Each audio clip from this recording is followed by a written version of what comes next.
The Weeknd created a TV show where he plays a manipulative cult leader who psychologically tortures pop stars, and somehow this wasn't even the most disturbing part of The Idol. We need to talk about what went down behind the scenes. But first, did you know that The Idol was completely rewritten and reshot after the original director was fired? What started as a female empowerment story became something so controversial that HBO canceled it after just 5 episodes, despite spending millions on production. I'm about to take you through one of HBO's most controversial series ever made, a show so divisive that it got canceled after 1 season despite having The Weeknd as both star and creator. Chapter 1. Our story starts with Jocelyn, played by Lily Rose Depp, who's basically every pop star you've ever heard of rolled into one person. She's got the talent, the team, the mansion, and the kind of fame that comes with constant scrutiny. There's just one problem. She had a very public nervous breakdown that forced her to cancel her entire world tour. Now she's trying to make the ultimate comeback with a new single called World Class Sinner. Her team is working overtime to control her image. We've got Chaim and Destiny as her managers, Nikki from the record label, Andrew from Live Nation, and Benjamin handling publicity. Everyone's walking on eggshells around her because nobody wants another breakdown. Things get spicy when someone leaks a very intimate photo of Jocelyn online. While her team scrambles to do damage control, Jocelyn decides to hit up a nightclub with her best friend Leia and her crew. This is where she meets Tedros, played by The Weeknd himself, who owns the club and immediately sets off every red flag in existence. Tedros has this weird energy where he's simultaneously charming and deeply unsettling. He's got this way of talking that makes everything sound profound, even when he's saying absolutely nothing of substance. Classic cult leader behavior, really. Jocelyn brings him back to her place against Leia's better judgment and plays him her new song. Instead of giving her the validation she's clearly seeking, Tedros starts questioning whether the song is authentic enough. Then he introduces her to some BDSM activities, and honestly, this is where the show starts getting really uncomfortable. The whole interaction feels predatory from the jump, like he's testing her boundaries to see how far he can push things. Leia knows something's wrong, everyone watching knows something's wrong, yet Jocelyn gets pulled deeper into whatever game Tedros is playing. You know what's really disturbing about this dynamic? It's how quickly vulnerability gets weaponized. Chapter 2. After one night with Tedros, Jocelyn decides to completely rework her song. She plays the new version to her team, and their reactions range from confused to horrified. Nikki, her record executive, straight up berates her for changing direction so drastically. This is a woman who's supposed to be making a comeback, not experimenting with weird artistic choices that could tank her career. During a music video shoot, Jocelyn pushes herself so hard trying to perfect the choreography that she has another breakdown. She starts calling out for her deceased mother, which gives us our first real hint that there's some serious family trauma brewing under the surface. And then Tedros really starts showing his true colors. He doesn't just visit Jocelyn's house anymore, he moves in, and he brings friends. There's Isaac, a musician who's clearly under Tedros' influence. There's Chloe, a young pianist who might be underage. The whole crew just sets up shop in Jocelyn's mansion like they own the place. Leia watches this happening and becomes increasingly worried. She's the only person in Jocelyn's life who seems to recognize how dangerous this situation is becoming. Everyone else is either too focused on business or getting seduced by Tedros' manipulative charm. The really perverse part is how Tedros operates. He doesn't just control Jocelyn directly, he builds this whole environment around her, where everyone's either part of his group or getting pushed out. It's textbook cult recruitment, except it's happening in a Hollywood mansion with Grammy-level production equipment. Jocelyn's managers start panicking when she announces she's scrapping her entire album to start over. Career suicide doesn't begin to cover it. Tedros smooths things over by bringing in Mike Dean, a legendary producer, which temporarily calms everyone down. It's a classic manipulation tactic. Create chaos, then provide just enough stability to keep people from walking away. The psychological pressure is building to a breaking point, and we're about to see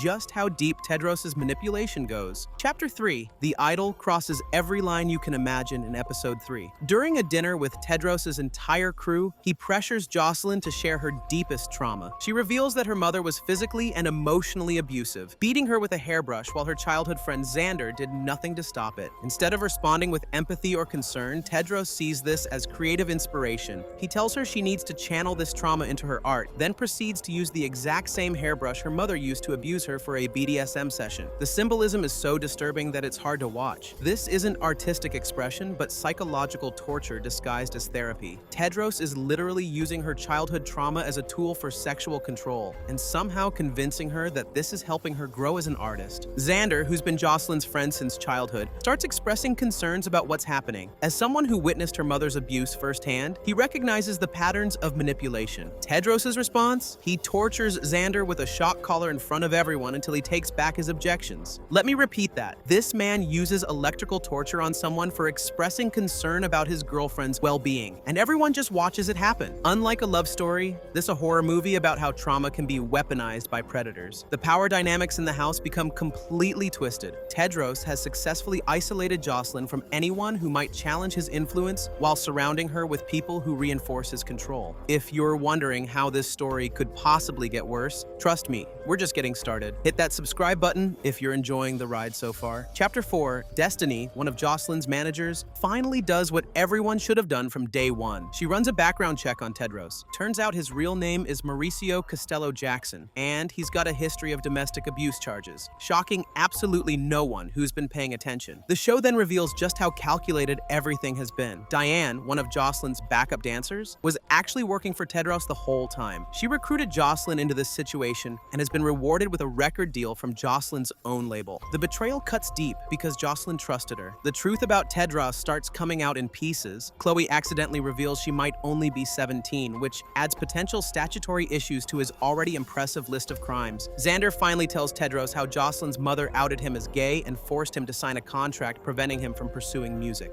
These revelations should expose Tedros as the predator he is, yet he maintains control through fear and manipulation. Jocelyn tries to fight back by inviting her ex-boyfriend Rob to the house and having very loud sex with him where Tedros can hear. It's her attempt to reclaim some power in the relationship, showing Tedros that she has other options. Instead of being deterred, Tedros orchestrates revenge. He has Xander, who's now completely under his control after the shock collar incident, trick Rob into compromising photos with Sophie, one of his female followers. Within days, Rob is facing rape accusations that will destroy his life. This is the moment where you realize Tedros isn't just manipulative, he's genuinely dangerous. He's willing to destroy innocent people to maintain control over Jocelyn, and he's got an entire network of people willing to help him do it. The final confrontation is coming, and honestly, you won't believe how this ends. Chapter 5. In the final episode, Jocelyn finally calls Tedros out directly. She accuses him of being a con man and claims he was obsessed with her even before they met. For a moment, it seems like she's breaking free from his control. Tedros accompanies her to a meeting with the record label where they learn that Rob is being accused of rape. This is exactly as Tedros planned. The man doesn't just exploit people, he destroys lives for sport. Jocelyn seems to wake up to reality and convinces Chaim to offer Tedros $500,000 to disappear from their lives. When he refuses the money, they go nuclear. Chaim arranges for journalist Talia to expose Tedros as a serial pimp, ruining his reputation and triggering IRS investigations. This should be the end of the story. The predator exposed, the victim free, justice served. Instead,